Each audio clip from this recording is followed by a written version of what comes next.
Tento týždeň rokoval Európsky parlament okrem iného aj o antidiskriminačnej politike, o budúcnosti antidiskriminačnej politiky Európskej únie.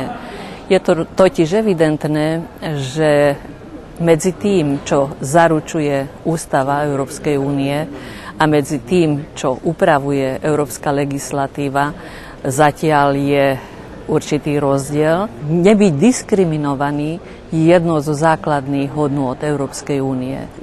V rámci diskusie vyšlo najavo, že nie je problém v tom, že by niekto neuznával túto základnú hodnotu. Problém je v tom, ako ďalej v antidiskriminačnej politike.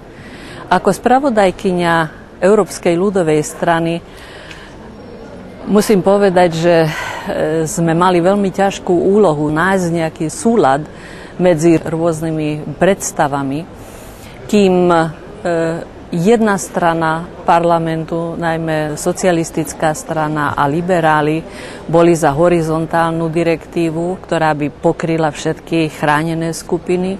Európska ľudová strana vyšla s iniciatívou, aby na základe petície, ktorá bola podpísaná viac ako 1 miliónom ľudí, aby na základe konvencie, ktorá bola prijatá v Organizácii spojených národov, najprv bola pripravená direktíva, ktorá by chránila zdravotne postihnutých. Ja som presvedčená, že dobrá legislatíva, ktorá je špecializovaná, môže ďaleko viac pomôcť, môže byť ďaleko efektívnejšia ako nejaká všeobecná direktíva, ktorá nič nerieši. V tomto smere som sa zasadila, aby Európska ľudová strana mala absolútne jednoznačnú pozíciu v tomto smere na podporu vyše 80 miliónov zdravotne postihnutých v rámci Európskej únie.